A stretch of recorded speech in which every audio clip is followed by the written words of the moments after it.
you think about that? Hello everyone, thank you for coming. My name's Kam Sandhu and I'm one of the organisers of the Real Media Project. Just to tell you a little bit about who we are, we've been accused of being an NGO already, but we're just a handful of independent journalists who have funded this via a small pot of funding from the Network for Social Change and out of our own pockets. The reason that we started the Real Media Project is because we wanted to confront and tackle some of the largely unsaid but hugely harmful problems with the media. Certainly one of the things that made us challenge this now is the unrelenting coverage of UKIP and Nigel Farage over the last 12 to 18 months. As many of you know, Farage appeared on BBC's Question Time with no MPs more than Plaid Cymru, the SNP, the Green Party and the DUP combined, despite them having 17 MPs between them.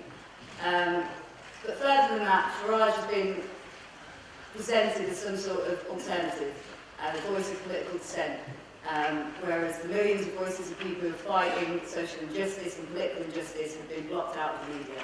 The media continues to block out people who are immigrants, black people, young people, unemployed people, working class people. And this is symptomatic of the way the media is going to act in the run to the election. They're going to try and control the debate, particularly the Green Arrow press, which I'm sure Don will talk about. People like Murdoch, who own The Sun, The Times, Sky, and much, much more. They're going to try and control the debate, the issues that we talk about, and Real Media is aiming to take back that debate and push the issues we care about to the forefront. So just some general announcements. We know that the People's Assembly are holding an event today, which we fully support, and we'll probably be joining them for some drinks afterwards in the pub if you can make it. Oh, thank you. Don't worry if you've missed anything. We've got some cameras that are going to be recording, so you'll be able to catch stuff online later. Outside, on the left-hand side, we've got some workshop spaces which are listed in the piece of paper you might have picked up at the front. And on the right-hand side, we've got a networking space where people can go in and talk to other people, make some connections. We wanted a space where people could chill out, so please go in and check out some of the projects in there. We'll also have a film show upstairs from 3 to 5 p.m, and that's the condition of the working class, along with a Q&A with some of the people behind it. We aren't providing any lunch, I'm afraid, but there is a library across the road, and there's some food available there if you do get hungry. Coming up from Real Media, we do have an anti-Daily Mail week from the 13th to the 20th of March, which you can find out more about from our Real Media Facebook page and Twitter page, where we've got an Indiegogo fundraiser, so check that out. And then we've also got the full launch of Real Media in April. If you are going to be tweeting today, please use the hashtag RealMedia or @RealMediaGB. So getting on to this opening plenary, we've got 4 brilliant speakers with us this morning. Very privileged to have them here. Each of them will be speaking for 8 minutes, and then we've got a 15-minute Q&A. So without further ado, can I introduce Donnachadh McCarthy is a broadcaster and journalist on environmental issues. He's the author of several books, including his most recent, The Prostitute State, How Britain's Democracy Has Been Bought. Donnachadh.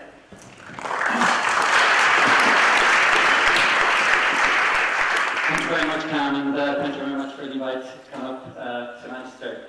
I want to do a couple of things today. I want to persuade you, as a former deputy chair of one of Britain's major political parties, that we don't live in a democracy, and we don't live in a liberal democracy.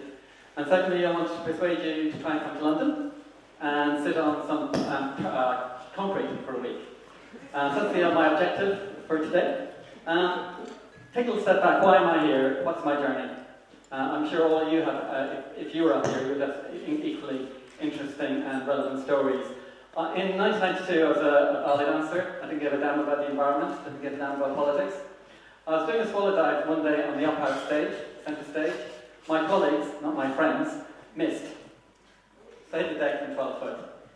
Ended up in hospital. My therapist was going to the Amazon. Make long story short, I ended up with the Yanomami Indians in the heart of the Amazon basin by myself without a cell phone. And saw firsthand the destruction of the rainforest, but also became aware of the genocide. A genocide that started when our civilization arrived in the Amazon basin in the 17th century. There were 6 million people living there then. There's now less than 600,000. And that genocide continues to this day. 28 shamans killed prior to Christmas last year. Came back to Britain, decided what can I do? Philosophically, I'm a Gandhian. And what I mean by that is I believe that if I'm advocating change, I should do it myself. So I decided I need to green my own lifestyle. Started doing that, bought a jar of organic ketchup, my first step. 20 years later, my house is carbon negative. I haven't had a wheelie bin collection for waste for 20 years. My gas bill's 12 quid. My electricity bill's zero, basically. My water bill's around £8 other than standing charge per annum. Why am I telling you that? Is it because I'm a smug Irish kid? I am. But I actually want to say that it's important. I think the first step in any activism is putting our own house in order. And I put my house in order, and that's really important. I then got involved in mainstream politics. I got elected as a local councillor, representing the Aylesbury estate, which is in the news at the moment, for the outrageous reason it's being demolished, to put in private homes and losing social housing. Got involved with the Democrats, became a member of the party's federal executive, spent 7 years there, then became deputy chair of the party for 2 years. I got more policy through in terms of radical policy on the environment, transnational corporations, etc., and reforming the party, cleaning up its corruption. I spent 12 years doing that. Very, very successful. Got more stuff through conference than anybody in the history of the party. After 12 years, total waste of time. Complete, utter waste of time. Why? But every single thing that was democratically passed by the conference was not implemented by the people who were actually controlling the party, which are the political lobbyists and the donors and the tax haven people who are actually around the party leadership. So, seeing that from the inside and realising democracy is broken and corrupted and prostituted, I decided, what can I do? So I left mainstream politics, decided to try and do my environmental activism in a different way. I started writing books about how to live a green lifestyle, advised charities how to be green, did a lot of, had a column in Independent, spent a huge amount of time trying to persuade people on how to actually buy, if we buy green, we might end up green lobbyists and help save the planet that way. Fast forward to 2011, Occupy asked me to go and talk, and I saw firsthand, Occupy forced me to confront the reality that being a green guru, encouraging green consumerism, whilst it's important and really it's Gandhian, it wasn't going to have to deal with the issues of the planet and our democracy faces in time. Just two little points. The American government, NASA, has said that the Antarctic ice cap is now melting irreversibly, which means major cities across the world will in time be underwater. We have run out of time on climate change. And the other issue is I'm 55 years old. I'm 55 years of age.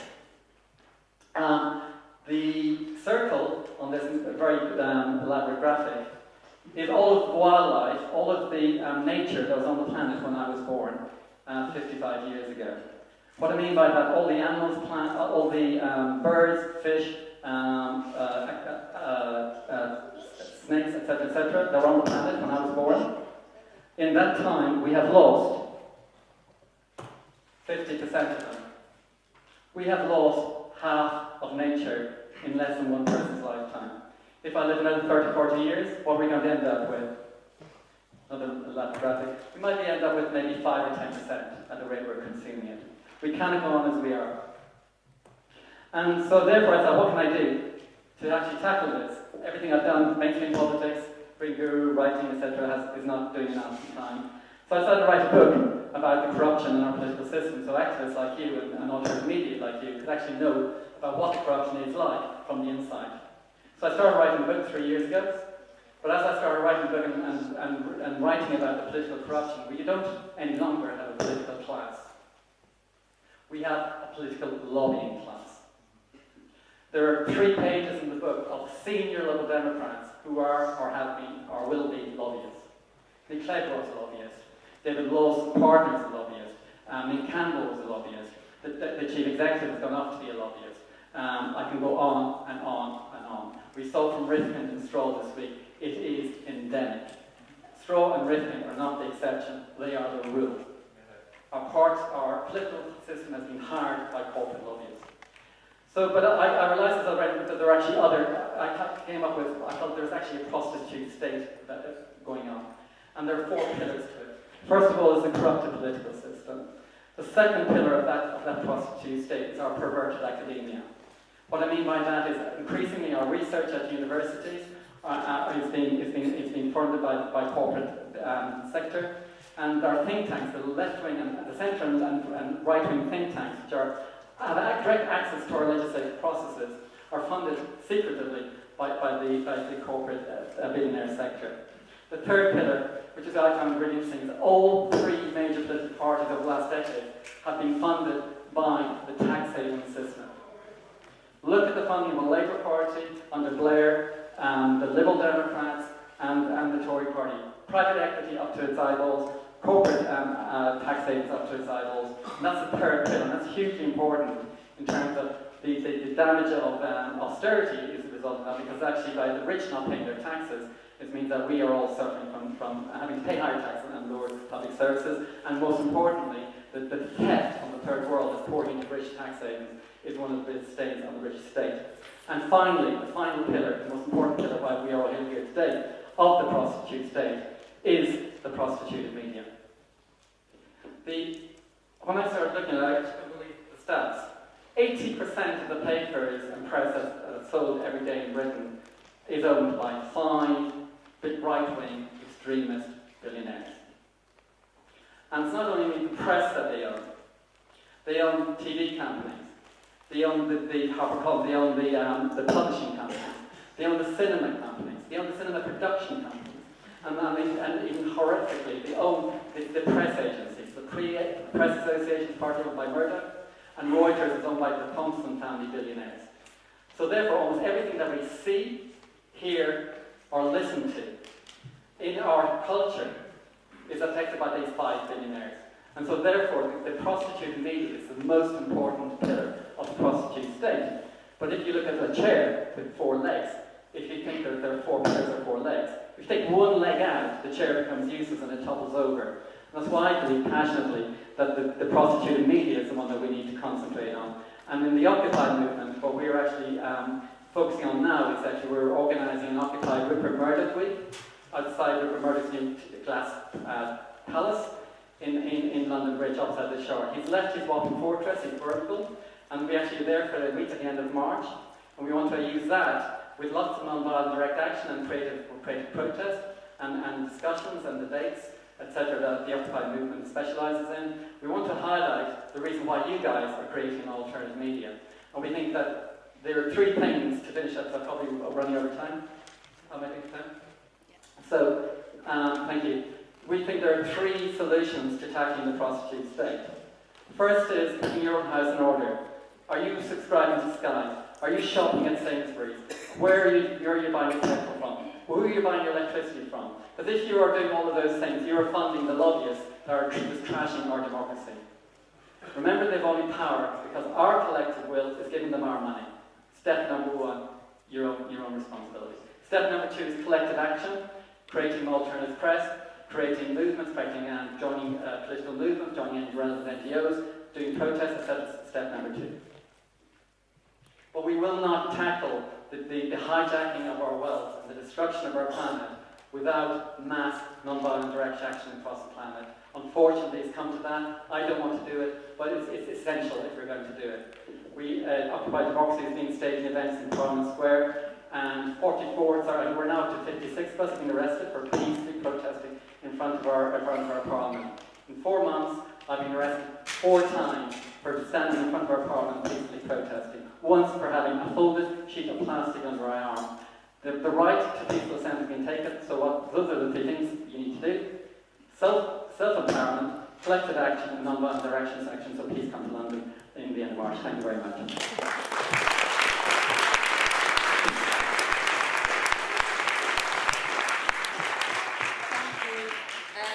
Next we've got Samantha Asumadu, who's a documentary filmmaker and founder of Media Diversified, which is a non-profit independent platform which seeks to promote and cultivate writers of colour, creating challenging new content on inequality and justice. Samantha.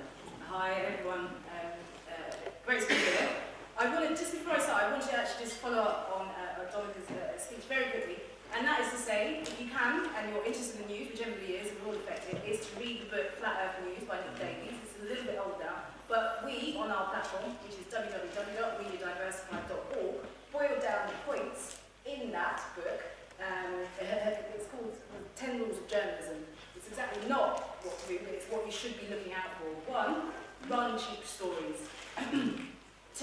select safe facts. 3, avoid the electric fence, i.e., watch out. Rule 4, select safe ideas. Rule 5, always give both sides of the story. Rule 6, give them what they want, as in us, if we're not critical. Rule 7, the bias against truth. Rule 8, give them what they want to believe in, which is even more needs unpacking, which you can do with if you've got the track. And then Rule 9, go moral panic. Rule 10, Ninja Turtle syndrome, which is, I don't know how old you are, but I remember Ninja Turtles, and that was when everybody gets on a bandwagon, and you just get a complete saturation within the news about that one story, which we are currently getting with that bloody dress. I don't know if you've seen it or whatever, I don't care about it, but I keep seeing it in my timeline. It's ridiculous. Anyway, so that was just to follow up, because I thought this speech was fantastic, but I wanted to add that. So I'm going to start. Today I'm going to say a few statistics, but I'm also going to sort of give them a circumference, I don't know. No, give them a grounding with some anecdotes about, just so that they're not sitting there in this sort of netherworld void, which statistics can sometimes do.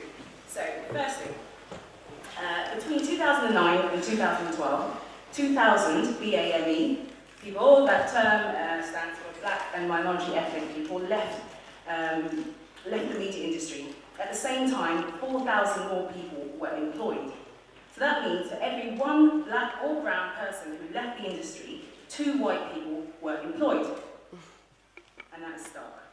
In London, where BAME representation in the media industry is at its highest in the country at 8.9%, the overall BAME working population is actually 28.8%. Okay, so to give it some context. So, me personally, I'm 35 years old, and I don't look it, but I started in the media industry in 2000 and something. I was a runner for a documentary Post House, which did a lot of work with BBC.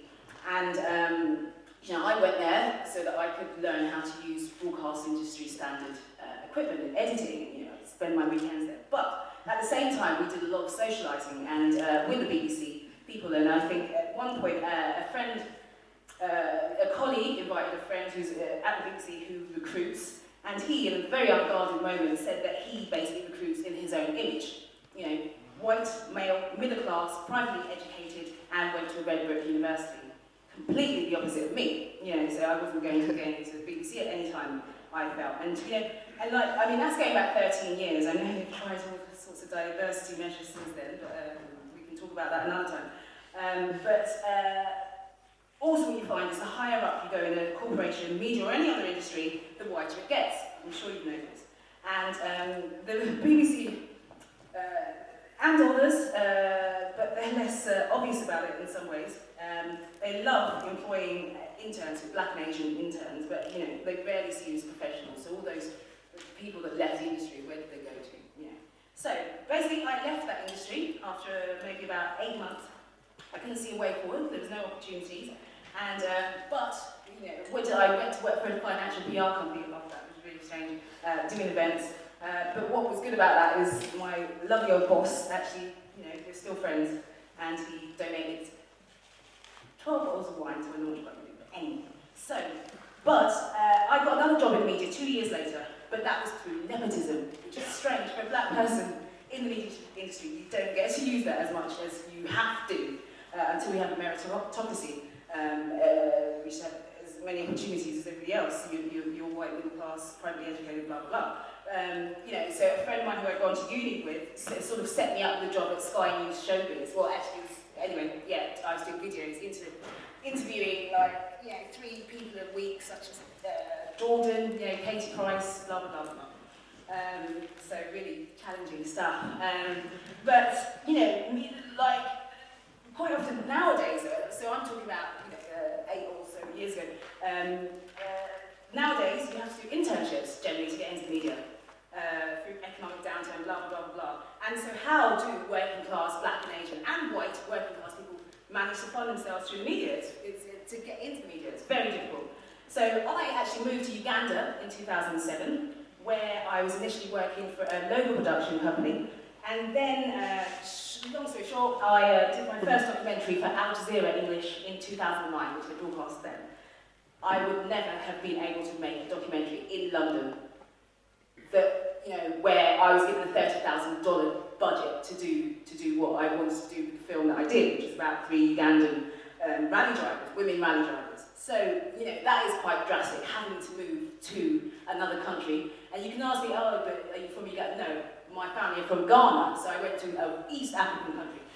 But the thing is, at the same time, after that, you get noticed, so I started doing breaking news for CNN. So I come to Kampala bombings, landslides, blah, blah, blah. But the thing is, as a black Westerner in Africa, I had a lot more opportunities than the local people who had far more expertise and more knowledge than that. Because, you know, as far as I'm concerned, CNN thought, wow, we've got a black girl, she's got a British accent, still an African name, let's put her on the telly. Ridiculous. Yeah, and so that is certainly a problem. I just lost my way. Let's see. Yeah. But, you know, I mean, CNN. So I said, I mentioned the Kampala bombings. So I didn't actually want to cover it, but they asked me, and they kind of made me do it. But the next day, they flew in their correspondent from Kenya, where they're based, and he's a tall, white, privately educated, red, blah blah blah. And and most of their senior staff in that region are. Whereas you could have got, like you've got Reuters and AP who do actually have black Ugandan or Sudanese correspondents there. And then, so that is a problem.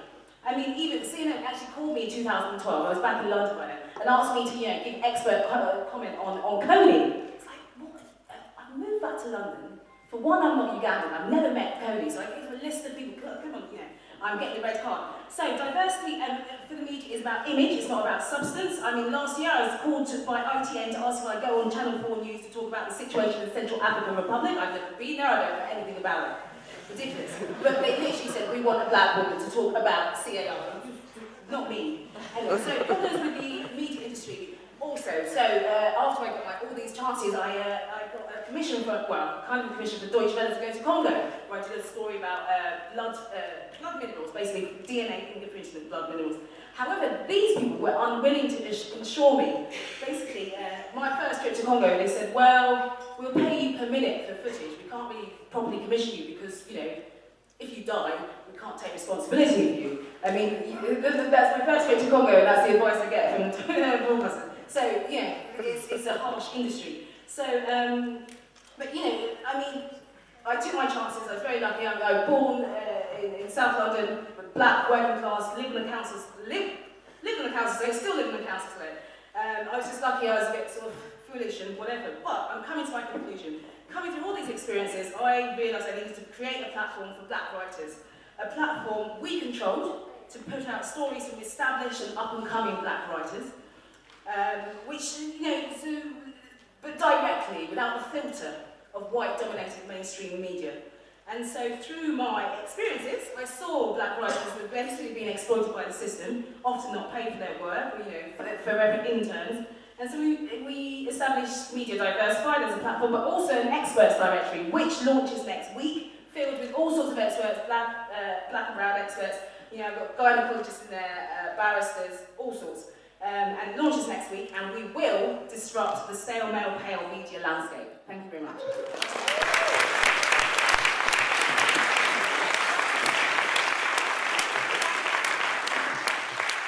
Thank you, Samantha. Next we've got Des Freedman, who's an author and professor of media and communications at Goldsmiths College.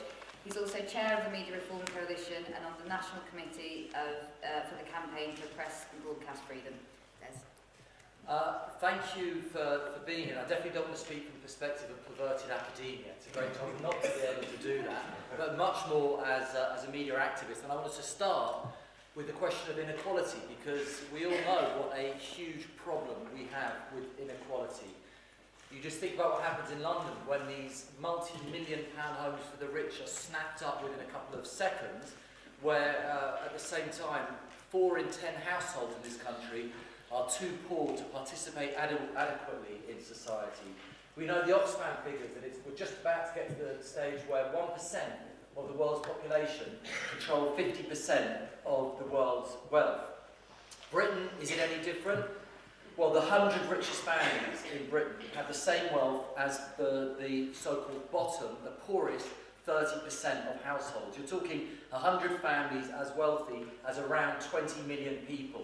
Now, those are stark and horrific figures about inequality, but we have huge inequality, not surprisingly, in the media. We have the same concentration of power, wealth and resources that we see in other areas of life, reflected and structuring the kind of media that we have. So it's not just about the banking, it's not just about concentration in big pharma, it's not just about concentration in supermarkets. We have this problem across the media. You will know all the figures, you've already heard some. These are figures that you wouldn't be allowed to get away with in some areas of public life. 3 companies, mostly offshore, controlling 70% of daily circulation. 1 company, Sky, provides all the news for commercial radio. You have 1 company dominating pay TV. And is the online world any better? Well, it provides us certainly with opportunities, but actually, you think about Google's share, 92% of search. Think of Amazon's complete domination of e-books. You see these patterns of concentration reflected across both the online and offline world. Yet we're told that we have a free media, that we should celebrate. In fact, we're lectured to by the Daily Mail and the Sun, in their opinion, columns the whole time, about the wonders of a free media. Well, I guess it's true at some levels. It certainly allows those companies to be free to attack immigrants, to attack women, to attack benefit claimants for being scroungers. It certainly leaves them free to support the wars of occupation, the wars for oil that we continue to have. So it's a particular kind of freedom. It's freedom for the owners, and it produces a system that does not represent us, not in this room, not across the country, for reasons that you have already heard. It doesn't look like us, it doesn't speak our language, it doesn't address the issues that we need to know about, and far from being this liberal idea of the media being a check on power, it is it's part of that vested interest. It's completely connected to the most powerful interest in this country. One pretty obvious example, if we had a completely free media, how is it, perhaps it's just a coincidence, that there was only one title that was able to articulate the nearly 50% of people in Scotland who voted for independence? Is that a mistake? Is that an accident? Or is there something structurally wrong about the distribution of power inside the media? But the good news is, and I hope there'll be some good news today, I think a lot of it is, it's a bad starting point, but the fact that we're here is a positive step. But there is good news, which is, more by and large, we do not trust these people anymore, if we ever did. Not surprising, a system that treats Nigel Farage as a genuine counterweight to Labour and the Tories. A system that celebrated the stock market and financial transactions as beneficial for everyone leading up to the 2008 crash. A system which never really called or investigated the role of bankers in causing that crash. A system that systematically, to this day, and infuriatingly, underrepresents anti-austerity views.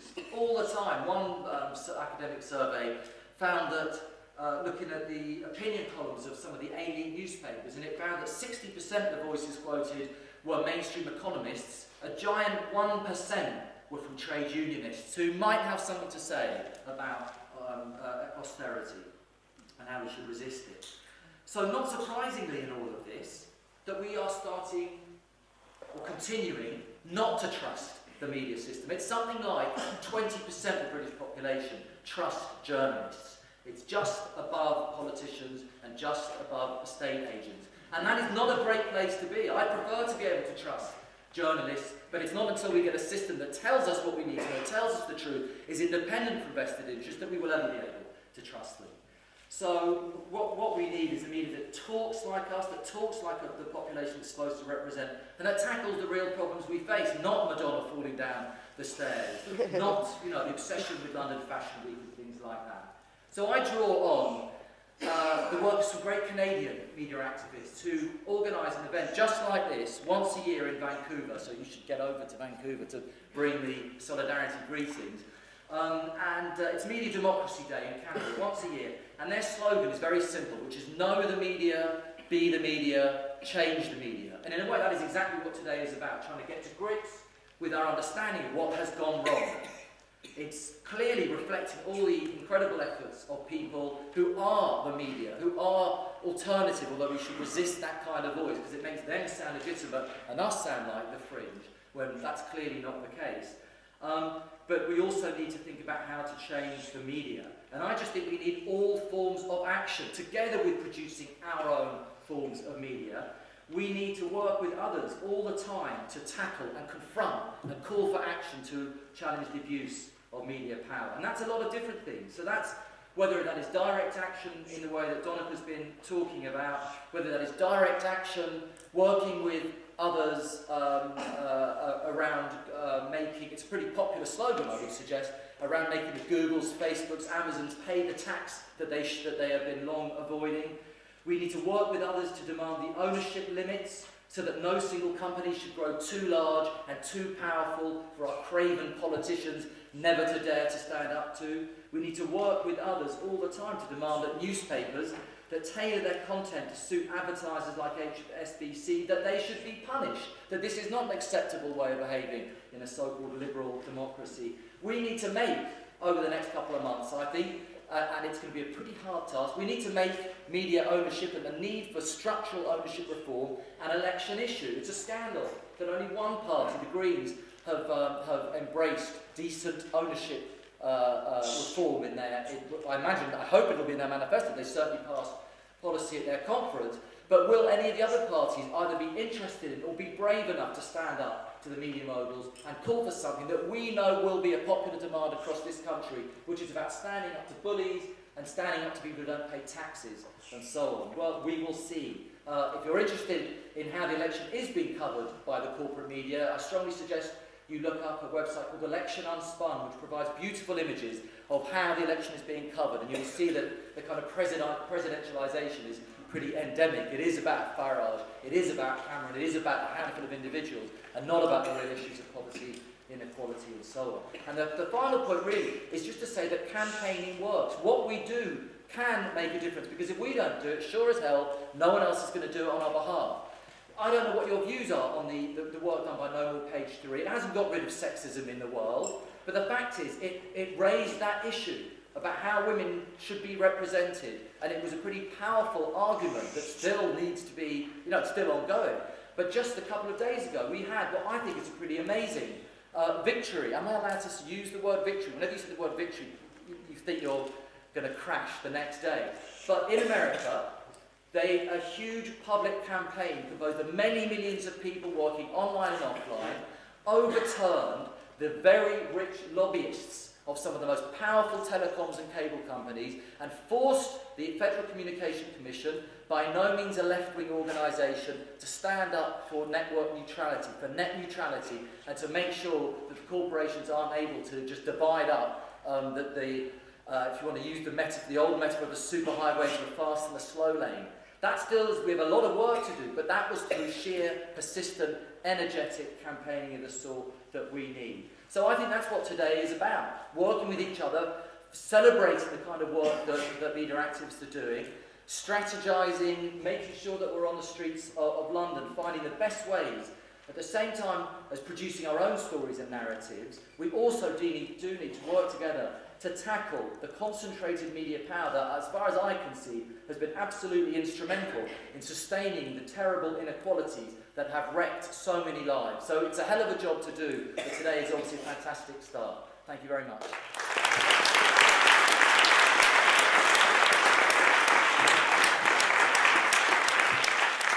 Thanks, guys. He's the best-selling author and award-winning investigative journalist who broke the story on Google being seed-funded by the CIA and the NSA, and that was funded through his new crowd-funded project, InSearch. Nafeez.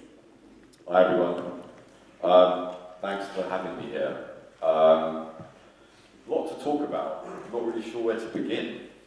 How many of you are familiar with my experience at The Guardian? Okay, so I'll start by talking about what happened to me at The Guardian, and then we can kind of go into some of the issues that have been discussed. So I've kind of been a kind of freelance journalist, academic type for about just over a decade or so. Long hard slog, just over nearly 2 years ago now, I got a gig at The Guardian. Before I was writing for places like The Independent, New Statesman, blah, blah, blah, blah.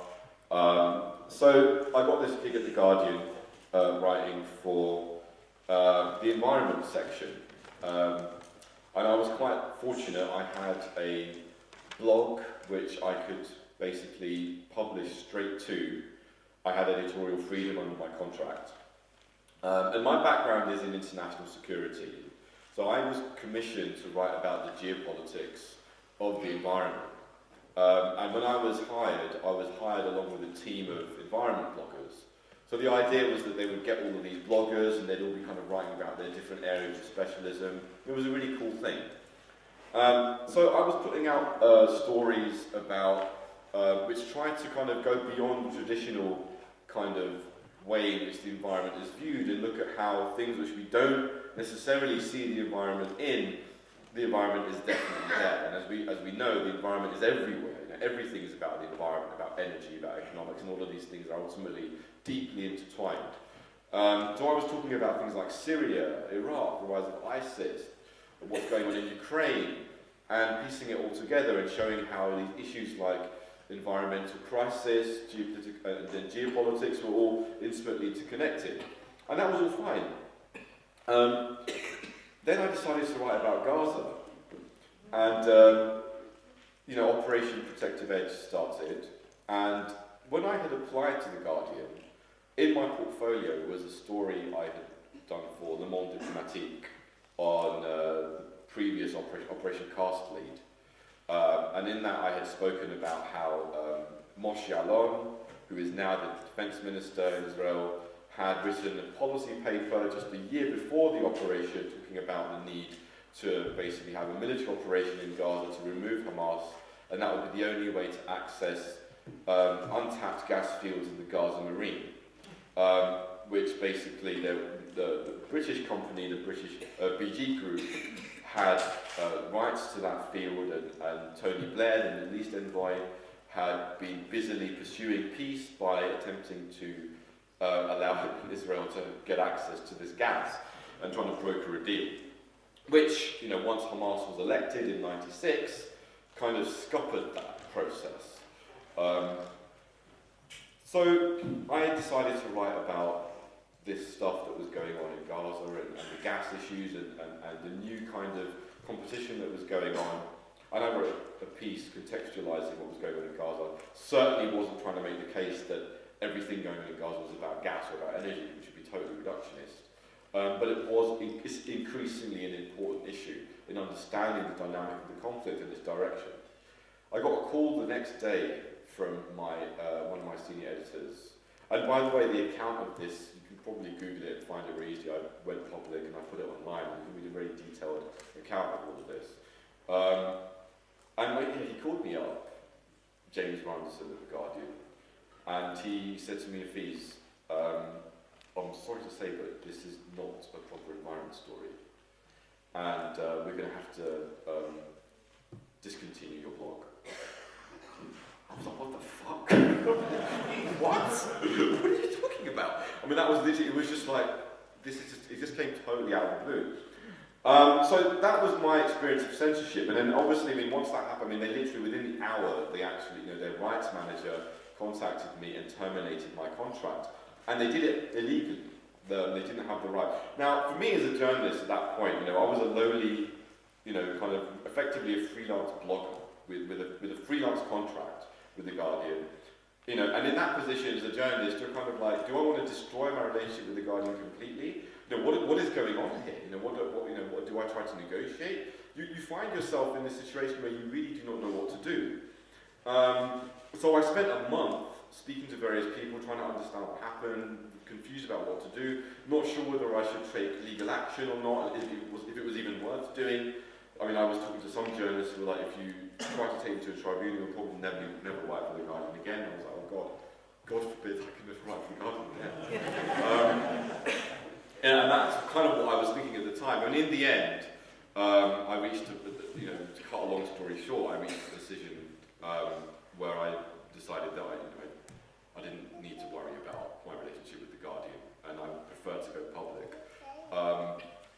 So, I mean, what that illustrates, I mean, there wasn't a lobby. This was not the Israel lobby or something. This was the Guardian. I spoke to journalists who told me that there was a culture, journalists inside the Guardian, who said there's a culture at the Guardian of being this kind of pro-Zionist culture that had been established since the newspaper's inception.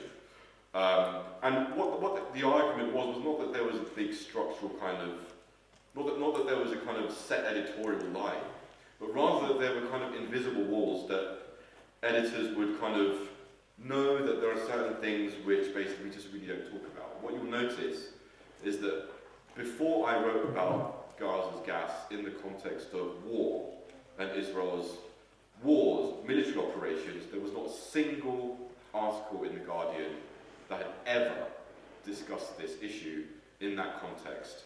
And there probably won't be a single one afterwards. That article on Gaza was the most popular, and is today the most popular article on Gaza ever on the Guardian website. And it's just like had some ridiculous, it just went nutty viral, but crazy amount of shares. And yet that's how they dealt with it. So why are we facing this, strange kind of, I mean, we've seen over the last couple of weeks with the HSBC scandal and Peter Oborne's revelations about the Telegraph.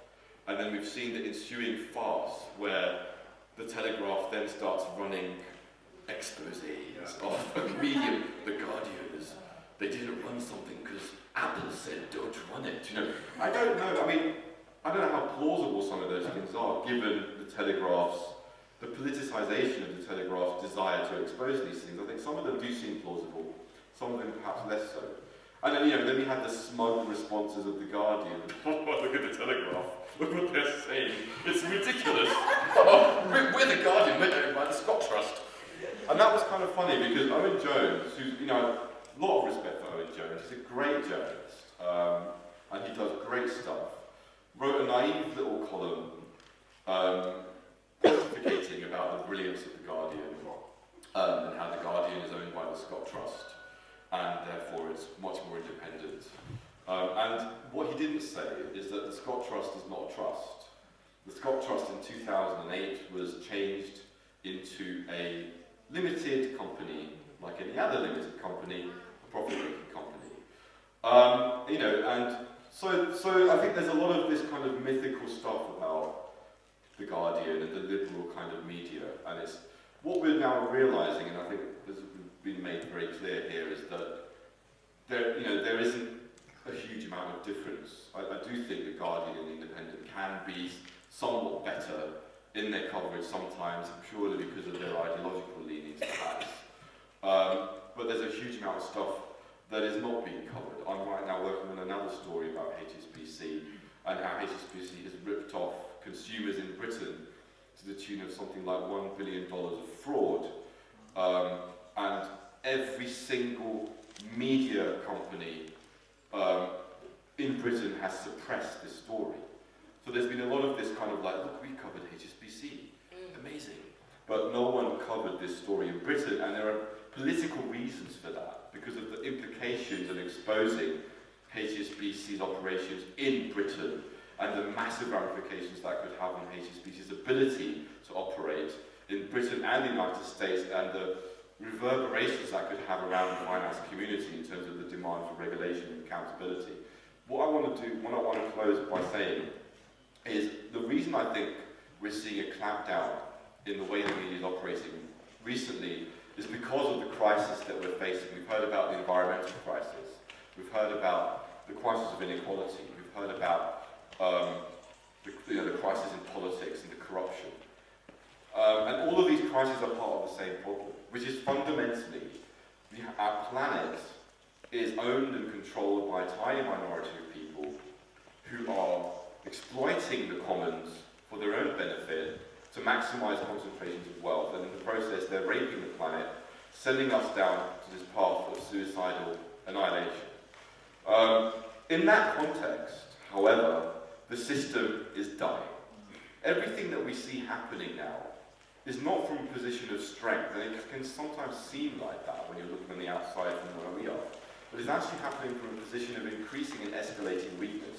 In every possible sector you look at, when you look at fossil fuels, when you look at the environmental sector, when you look at the banking sector, what we're seeing here is a crumbling, dying system. What we saw in 2008 was only the beginning of that. We're going to see more financial crises. We've seen ongoing austerity and economic slowdown. The recovery has been not a recovery at all.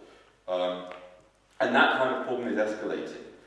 The people who run the show are worried. They're worried that as these crises escalate, and as many documents and planning documents show, they are worried what happens when those crises hit and people go out on the streets, because they know that people are going to get angry. And that's why it's even more important for them to create these narratives that divide people along race, religion, ethnicity, because they need us to be pointing fingers at each other and not at them.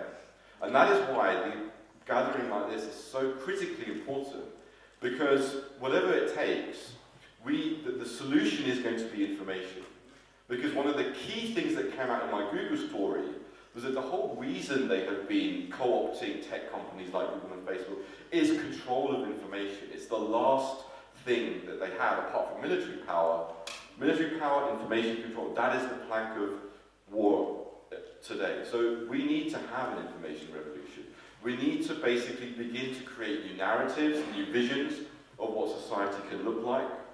And we need to be able to empower people with the realization that the highways of information, even though there's an effort to control them, are inherently and increasingly decentralized.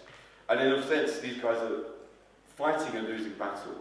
So I'd just like to basically say, it's a pleasure to be here and be part of this conference. And I'm pretty sure that we have an opportunity here to plant the seeds of something that can take the system on once and for all. Thank you very much.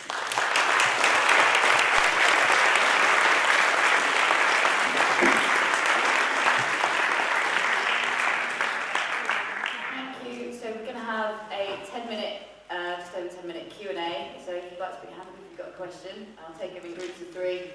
So go 1, 2, 3 at the back there for this round. We'll get you in some other.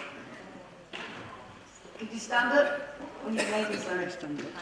You just said about systems like being already dying, and if you look at the media and the relevance of it in its current format, it just isn't there anymore. It's like when we send a press release, I send it, but I always put it on the blog first. That way we can contrast. What did you leave out? And that tells us more than what they put in. And also at the point where we have such a poor relationship with our local newspaper that I would direct them to the blog rather than even send them a press release, because they're just going to completely ruin it and not take the right information out anyway. And again, go to the comments under the stories that they do and put the full press release in that so that people can see what the truth and reality was.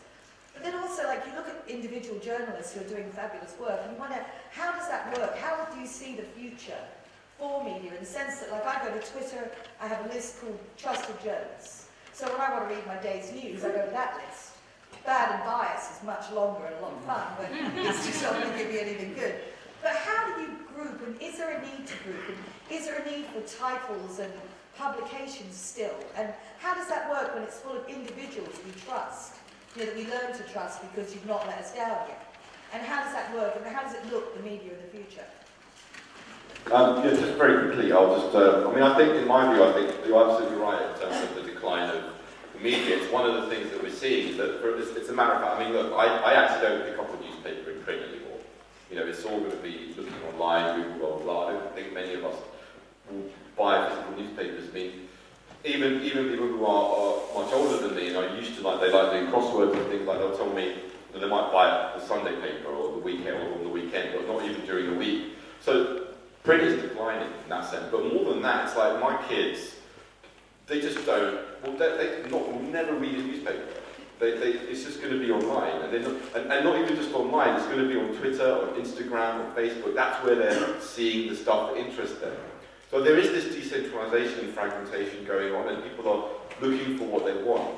That can be problematic in a way, in the sense that, you know, for us in terms of the challenge of how do we insert ourselves into that. But I think we're looking at this. There is this massive transition, and what you're seeing is all of these big conglomerates in so many different ways. And I mentioned like fossil fuels, the banking sector, the media sector. All of them are facing massive challenges across the board. You know, conventional banking is facing problems from things like Bitcoin, all these kind of new electronic ways of doing transactions and all the rest of it. Whatever the pitfalls of these things are accelerating massively out of their control. It's the same with the media. There is a massive opportunity here for us to be able to create credible, people-owned. And I think the key thing here is about people having ownership. People are pissed off with the media because they know that we don't have any stake in this. But if there is something like real media or whatever that people have a stake in, that's where they'll go. And I think that's the key. I mean, I think what we'll see in the next couple of years is finding new ways to use technology to team up, have journalists work together, using crowdfunding, using digital technologies to find new ways to create interesting platforms. And I think it's a really exciting time, and the opportunity is here. And all we need to do, and I think lots and lots of people are already taking that opportunity. Yeah, I just want to say every word you said was fantastic. Every single word. If you send out press releases and so on, do exactly what is women did. What is your publication? Oh no, we're not. We fight fracking and part of Occupy. What's your blog? What's the? Oh, it's the NANAs, Residents Against Bile Fracking. Okay, you should go and Whichever blog I can you get should on. look at her website. It sounds fantastic. But I just wanted to come on to that and say that we, as an organisation, started a hashtag on Twitter a couple of days ago, and it's called The Trashies.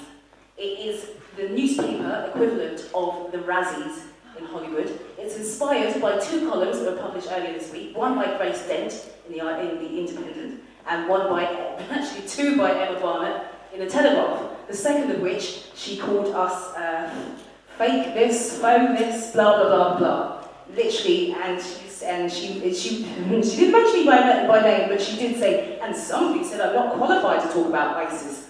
Which at that point I sent her the bio of a terrorism expert called Rashid Singh, who is very much qualified compared to Emma Barnett. We are using this hashtag to highlight bad columns that have been published since 2013 because we want the media to fix up, as in stop punching down and stop getting things wrong.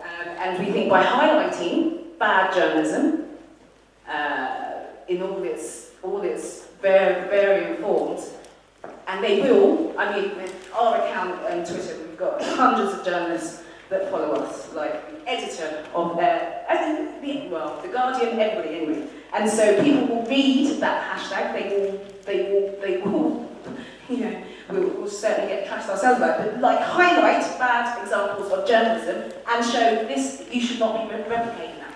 The second point I want to make is to Nafeez. That HSBC article sounds fantastic. I'd love to have it on our platform, and we'll pay you more than The Guardian would.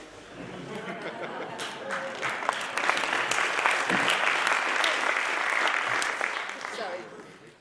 Hi, I was just wondering, because I work in radio, and I was just thinking about what you were saying, and it strikes me it's very difficult to try and give, currently, free information about what's going on because of Ofcom regulations, especially like a year like this when it's an election. The control Ofcom has over what can go out is very stringent. Their claims about how you have to rebalance and so on. So I just wanted to ask the panel what advice, how can we get around those sort of problems, or is there a solution, or do we need to get a change in the regulations? Okay, can you just take your question really quickly? Okay, I'll skip the point. I was going to make a quick point about lobbying.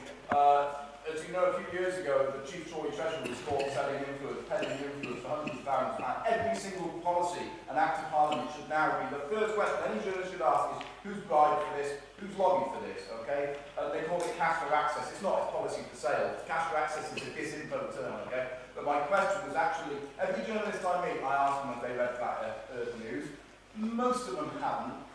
And most of them, when I talk to them about this and that and the other, not blowing my own trumpet, they do seem to be not massively up on kind of world events, economy, and history. So my question is, what's actually going on at graduate level and postgraduate level in journalism schools? Is it that they're just taught how to interview and how to edit, but like what's going on in the world is like, well, that doesn't matter? Well, they're not at Goldsmiths, I can promise you that. In terms of objectivity and impartiality, it's a tricky question because objectivity is used as a deliberate strategy to confuse, to distort, so that you just have objective. It depends where you start from.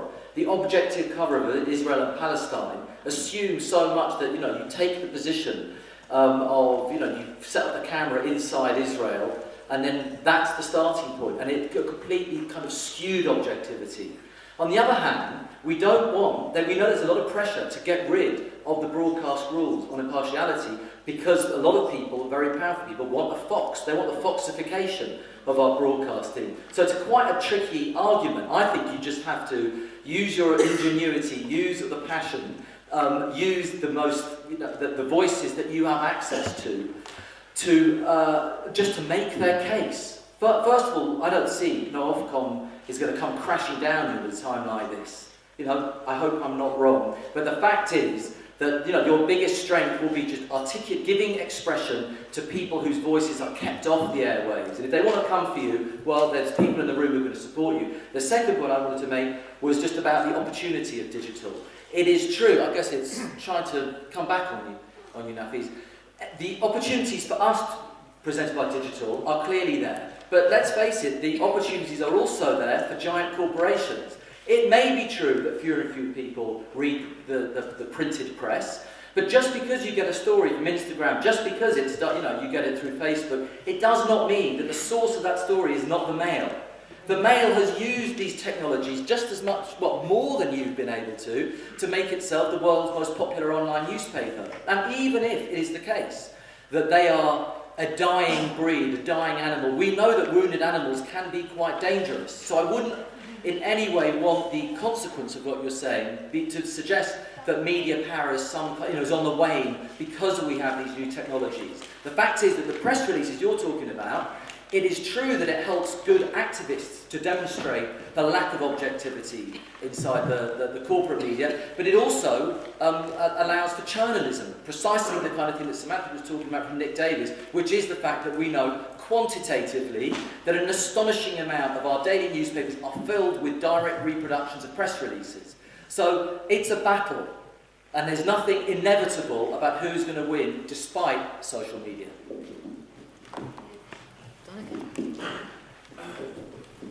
Yeah, just about the future of media. I think it's really important to realise that the web is not the answer to all our problems. As you just said, 70% of the news hits already are to the billionaire press online. So, and that's growing. The only major news outlets online that are successful are BBC and The Guardian. They have a bigger presence there than they do in the printed press. So it's a little bit better than the printed world, but the billionaire press are gradually getting there. I would like to just make an appeal that we stop using the phrase, talk about the future of the press. Let's stop referring to it, as somebody else said. The mainstream press is not the mainstream press. The mainstream press is a right-wing, extremist, billionaire press. It's a long phrase, but it's useful. But remember, every time you refer to the mainstream press, you are giving away our power. You're saying 5 billionaires are the mainstream. It's only 5 people. We can take them on. There's 60 million of us. Let's win.